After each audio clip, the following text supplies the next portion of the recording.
लेके आए हैं, बस्तर के महान शहीद के यहाँ से जो मिट्टी लेके आए हैं, इसका हमने डाला था सभी अखबारों में, छत्तीसगढ़ के अखबारों में बहुत बड़ा यहाँ पर खबरा की उसकी बस्तर की मिट्टी जो है त्रिपाठी जी जाकर के आपको भेंट करने का काम करेंगे। त्रिपाठी जी आप सोनभद्र से भी साथी आए हैं और मैं तो चाहता हूँ कि राकेश टिकैत जी आज पूरे देश के अंदर कौन है, यहाँ से एक एक मुट्ठी लेकर के लोग जाए और अपने अपने इलाके के अंदर मिट्टी सत्याग्रह यात्रा करें और कम से कम पंजाब में जो 350 किसानों के शहीद स्मारक बनने ही चाहिए जो शहीद हुए इस आंदोलन में, और पूरे देश के अंदर भी आंदोलनकारी जो आज तक शहीद हुए हैं उनके भी स्मारक बनाने का काम होना चाहिए। बहुत धन्यवाद राकेश जी। बहुत बहुत धन्यवाद त्रिपाठी जी। और त्रिपाठी जी के बारे में भी मैं बता दूं कि त्रिपाठी जी इस आंदोलन में आ रहे थे, इनकी गाड़ी का एक्सीडेंट हुआ, छत्तीसगढ़ से यहाँ पहुंच रहे थे, वापस लौट रहे थे और बाल बचे हैं। तो बहुत हमारे आंदोलन के साथी जो हमें दोबारा नहीं मिल सकते, बहुत सारे लोगों के साथ जो आते हुए हैं उनको हम नमन करते हैं और धन्यवाद त्रिपाठी जी आप आए। एक बस निवेदन है कि अभी मंच का जो लोकार्पण किया जाएगा, हमारे कोई भी जो यहाँ के लोग हैं वो इस भीड़ का हिस्सा ना बने। जो हर राज्य से लोग आए हैं, एक तक लोग हर संगठन का एक प्रतिनिधि, मेरा जी, टिकैत साहब, सुनीलम जी या जो हमारे सम्मानित लोग हैं, मतलब जगह बहुत कम है, आप प्रेस भी डिस्टर्ब ना करें, कोई भी अपनी जगह से नहीं उठेगा, सब अपनी जगह बैठे रहेंगे। और मैं आमंत्रित करता हूँ टिकैत साहब को, 2 दिन गुजरात घूम पाए हैं, उनके बारे में भी आपको बताएंगे आदरणीय टिकैत साहब।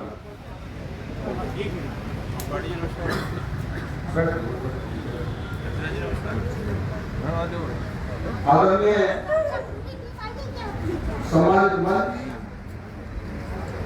उपस्थित किसानों, नौजवान साथियों, पुलिस प्रशासन के लोग, पत्रकार बंधु, मेघा पाठेकर जी, सुनीलम जी, सभी राजनाथ त्रिपाठी और जितने भी साथी यहाँ पर बैठे हुए हैं, व्यवसायी भूख हड़ताल पर जो लोग बैठे और यहाँ की पूरी कमेटी, ये मिट्टी सत्याग्रह बहुत दिन पहले से इसकी शुरुआत हो गई थी। हमने ये कहा था कि जो भी किसान अपने गांव से आए, अपने खेत की मिट्टी साथ लेकर आए, हो सकता है कि जब वो आंदोलन में जाएगा तो उसका गांव उसके याद आए, उसका खेत उसके याद आए, तो अपने बैग में रखें, और जब उसका गांव, उसका घर, उसका खेत उसको याद आए तो अपने हथेली में ऐसे रखेगा तो बिल्कुल समय उसका खेत उस मिट्टी में दिखाई देगा उसको। ये शुरुआत हुई है।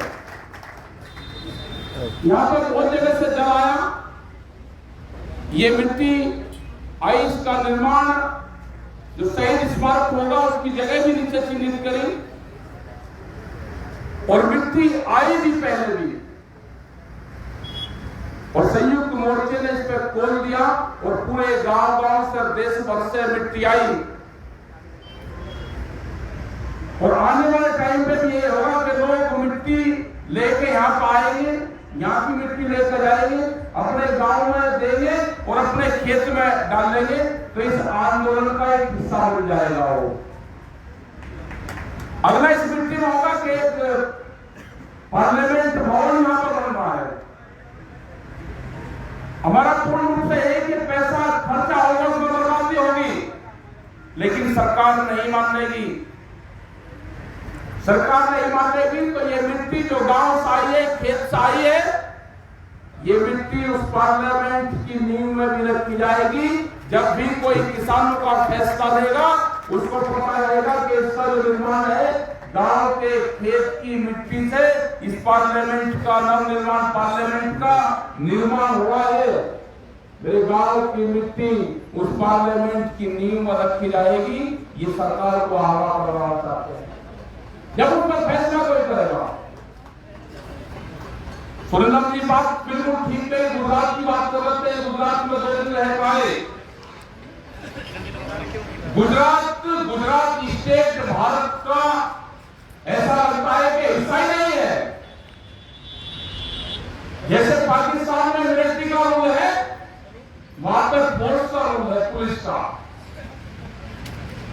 किसी को बोलने की आजादी नहीं है,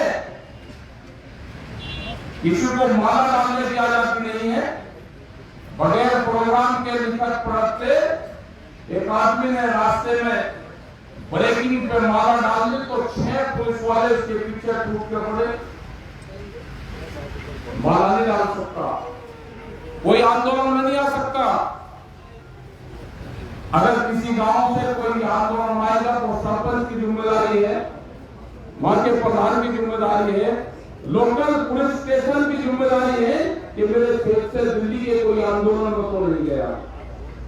वहां कोई आजादी नहीं है। हमने बहुत पहले कहा कि गुजरात के किसानों की आजादी की लड़ाई है, लड़नी पड़ेगी। वहां पे 60 गांव की जमीन थी रिलायंस को, जहां पे आम बहुत बढ़िया तरीके का आम पैदा होता था।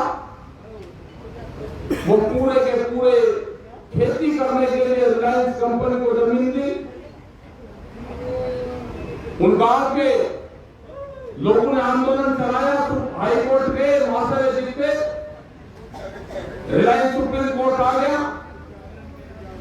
सुप्रीम कोर्ट से उनको हराया, वो डबल बेंच में गए। जिस जज ने पहले किसानों को हराया वही जज डबल बेंच में भी था, उसने डबल बेंच में हराया। वही जज फिर जो ट्रिपल बेंच गई उसमें वही जज आया। तो कोई भी न्यायपालिका पे कोई भी हम भरोसा नहीं कर सकते, क्योंकि राज्यसभा की सीट दिखती है, वो 2 साल तक फैसले करेगा, आपके खिलाफ फैसले करेगा। आपकी जान आंदोलन से बचेगी, नहीं बच सकती किसी से। वहां पर दूसरा एक प्रयोग दिया जा रहा है। अभी 7 गांव की जमीन गई, वो जमीन अडानी को दी गई और उसी के साथ में और गांव की जमीन दी जाएगी। 8 गांव की जमीन और चिन्हित कर ली, वो जमीन वहां पे अडानी कंपनी को दी जाएगी। जमीन छीनने का काम कर रहा है, ये गुजरात मॉडल है। ये मॉडल पूरे देश में जाएगा। हम कल गए थे, हम साबरमती आश्रम गए पहले, उसी के पास में सरदार वल्लभ भाई पटेल के नाम से स्टेडियम था गांधीनगर में। तो उनको बताया कि जो स्टेडियम है इसका नाम बदल के मोदी स्टेडियम कर दिया गया। सरदार वल्लभ भाई पटेल के नाम से बड़ा हुए स्टेडियम का नाम बदल देते हो गुजरात के अंदर। उसके बाद में उनके गांव का नाम भी बदलने की कोशिश करी जा रही। फिर हम सरदार जी के गांव में गए, उनके घर में गए, वहां पे एक नई ऊर्जा के साथ में आए। फिर बादल ने जो आंदोलन चला वहां पर गए, वहां एक बड़ी पंचायत हमने करी। वो आंदोलन का स्थल था, 2 दिन वहां पे रहे, लेकिन पूरा गुजरात बंधन में है। गुजरात के किसानों को मुक्त करवाना है, गुजरात के मजदूरों को मुक्त करवाना है। यह भी संयुक्त मोर्चे का एक आंदोलन का हिस्सा रहेगा। वहां कोई जा नहीं सकता, वहां के किसी पुलिस स्टेशन का कोई नंबर नहीं आपको मिल सकता, किसी अधिकारी का कोई नंबर वहां पर सार्वजनिक नहीं है। उसके जितने है उसमें अभी वो नंबर नहीं है। ये आंदोलन आपको चलाने पड़ेंगे, मिट्टी से ही देश को जोड़ना पड़ेगा। ये मिट्टी आंदोलन नहीं, ये देश को जोड़ने का आंदोलन है। कोई इसको जाति से जोड़ता है, कोई इसको धर्म से जोड़ता है। इस तरह से लोगों की भावनाएं भड़का के धार्मिक को पॉलिटिकल में कन्वर्ट कर गया है। अगर सरकार को आना था तो सरकार विकास के मुद्दे पर आती, सरकार एजुकेशन के मुद्दे पर आती, सरकार बेरोजगारी के मुद्दे पर आती। लेकिन सरकार ने कहा कि सबका रास्ता धार्मिक गठबंधन से जाता है, तो जनता को जो धार्मिक उसमें लाया और देश की जो बड़ी संस्थाएं थी, जो बड़े कारोबार थे हमारे, जो बड़े वे थे, उनको बेचने का काम करा जा रहा। करीब 26 जो बड़ी संस्थाएं थी हमारी, उनको बेचने का काम करा जा रहा। रेलवे हो, एयरपोर्ट हो, तेल की कंपनियां हो, टेलीफोन हो, तो 2024 तक बचना नहीं, सारा बिकेगा। आंदोलन करने पड़ेंगे, सड़कों पर उतरना पड़ेगा। जब पार्लियामेंट, जब संसद गूंगी और बहरी हो जाए, पार्लियामेंट से कोई आवाज ना निकले, तो उसके बाद में सड़क की आवाज सुनाई देती है। तो आज वो टाइम आ गया कि पार्लियामेंट से आवाज नहीं आएगी, आज सड़क से आवाज आएगी और वो सड़क की आवाज ही देश को सुनाई देगी। मीडिया का कब्जा, आपकी खबरें नहीं दिखाएंगे मीडिया वाले। कैमरा और कलम पे बंदूक का पहरा है। कैमरा और कलम पे बंदूक का पहरा है। इनकी कोई गलती नहीं है। सोशल मीडिया का सहारा लो,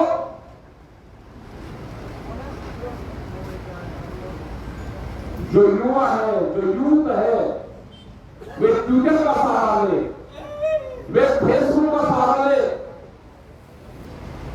जो किसान है वो ट्रैक्टर का सहारा ले। ट्रैक्टर होगा तो बंजर जमीन पड़ेगी और इसमें खेती होगी। जो देश का जवान है वो टैंक का सहारा लेगा। तो जो ट्रिपल टी है ये देश में चलेगी, ये जब ही देश को करता है। नौजवान, जो देश का जवान है वो टैंक चलाएगा, देश का किसान ट्रैक्टर चलाएगा, और जो नौजवान हमारे साथी है, जो युवा है, जिनको रोजगार का तलाश है, वो ट्विटर चलाएगा। तो ये देश बचेगा, नहीं तो देश बिकेगा। ये शहीद स्मारक बनेगा, यही बनेगा। नीचे उसकी जगह है जहां होर्डिंग लगे हुए हैं,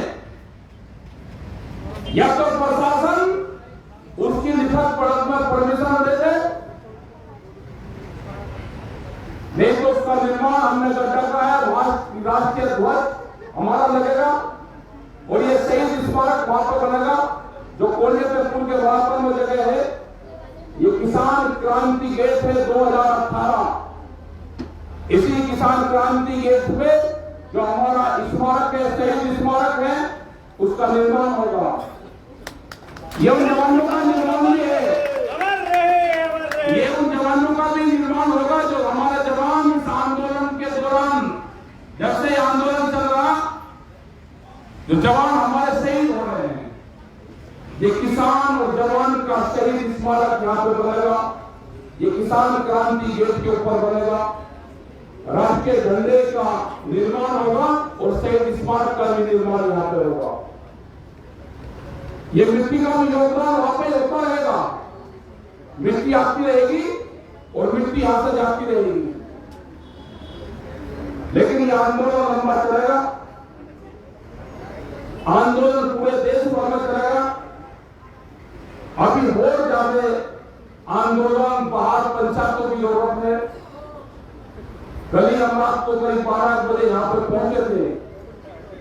आज अभी उत्तर प्रदेश में हापुड़ में प्रोग्राम है, कल हिमाचल में प्रोग्राम है, 8 तारीख का बिहार में प्रोग्राम है, 9 तारीख का बनारस के आसपास प्रोग्राम है, 10 तारीख में फिर यही रहिए, 11 और 12 तारीख में सुरेंद्र जी और हम सब लोग मध्य प्रदेश में जाएंगे और 20 तारीख तक के प्रोग्राम लगे हुए हैं। 20 तारीख के आगे फिर प्रोग्राम लगेंगे, तो हम 2-3 दिन बाहर रहेंगे, 2 दिन यहाँ रहेंगे, 2-3 दिन बाहर रहेंगे, यहाँ पर रहेंगे। और आने वाले टाइम पे उम्मीद है कि नवंबर और दिसंबर के आसपास भारत सरकार से किसान संगठनों की बातचीत होगी। तो अभी हताश होने की जरूरत नहीं है। अभी तो 8 महीने के हमको और प्रोग्राम बनाने हैं आगे के। सरकार सर्दी में गई तो सरकार सर्दी में वापसी आएगी, 1 साल सरकार को वापसी आने लगेगा। ये तो तानाशाह है। अगर सरकार किसी पार्टी की होती तो वह जरूर बात करती। सरकार तो तानाशाह है। ये तो कोरिया जैसे तानाशाह यहाँ पे किंगजोंग है। यहाँ पे गुजरात से कोई लोग बाहर जाएंगे तो परमिट बनता है, गुजरात में कोई लोग जाएंगे तो परमिट लेना पड़ता है। हम पासपोर्ट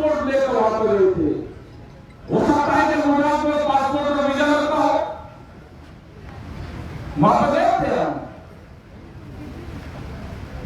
और एक बात खोलकर सुन लो सरकार, आप पूरे देश में लॉकडाउन लगाओ, पूरे देश में कर्फ्यू लगाओ, ये किसान आंदोलन है, इसको शाहीन बाग मत समझ लेना, गलत फहमी मत लेना।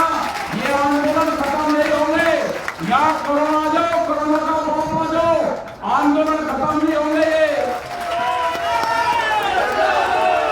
आप दिल्ली में लॉकडाउन करना चाहते हो, दिल्ली में आप कर्फ्यू करते हो, आप यहाँ पे कर्फ्यू लगाओ, गाजियाबाद में कर्फ्यू लगाओ, पूरे देश में लॉकडाउन लगाओ, आप 6 महीने के लगाओ, आप 6 महीने में पूरे देश को बेचोगे।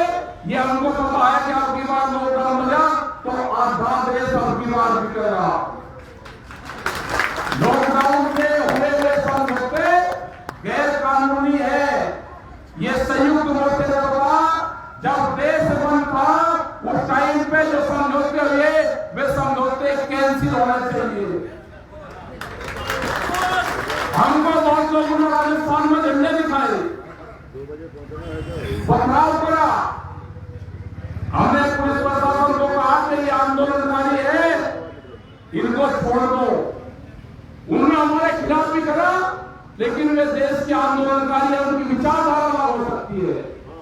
देश में आंदोलनकारी आंदोलन जिंदा रहना चाहिए, चाहे वो हमारे पक्ष में करो या हमारे विरोध में करो। देश में आंदोलन और आंदोलनकारी नहीं करना चाहिए, वो जिंदा रहना चाहिए। हमने राजस्थान पुलिस प्रशासन को कहा कि उनके ऊपर कोई मुकदमा न करो, उनको हताश मत करो। उन्होंने कम से कम इतने बड़े आंदोलन चलने के दौरान, संयुक्त मोर्चे का आंदोलन मीटिंग के दौरान उन्होंने प्रदर्शन करने का साहस करा। उनकी विचारधारा को बदलेंगे, उन नौजवानों को बताएंगे, अपने संगठन के बारे में बताएंगे, जो काले कानून है उनके बारे में बताएंगे, और उनकी विचारधारा को पॉजिटिव विचारधारा में हम बदलेंगे। ऐसे नौजवानों को भी हमको जरूरत है। यह आंदोलन चलेगा, लंबा आंदोलन चलेगा। पुलिस प्रशासन आपको दबाने की कोशिश करेगा,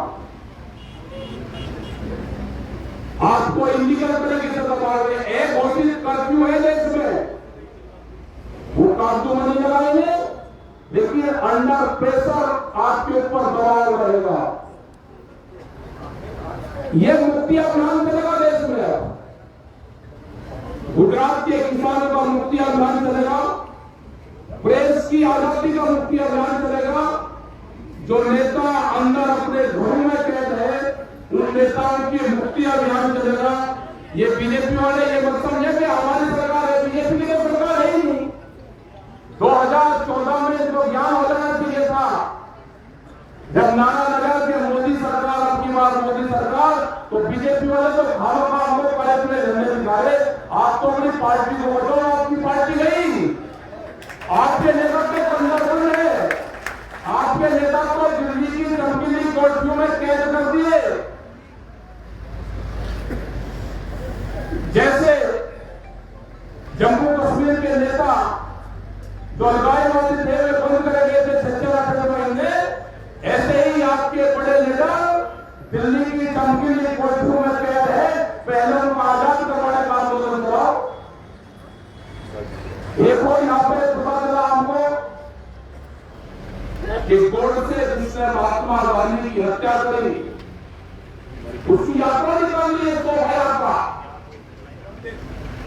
ये शोभा यात्रा उत्तर प्रदेश में नहीं निकलेगी, ये ध्यान रख लेना। इसका प्रयोग मध्य प्रदेश में भी होगा। ये निकालने की करेंगे गोडसे की यात्रा ग्वालियर से चलकर दिल्ली आएगी। गोडसे कोई महात्मा था, हत्यारों की यात्रा देश में निकलेगी। इनको पहले बताना पड़ेगा कि गोडसे कौन था।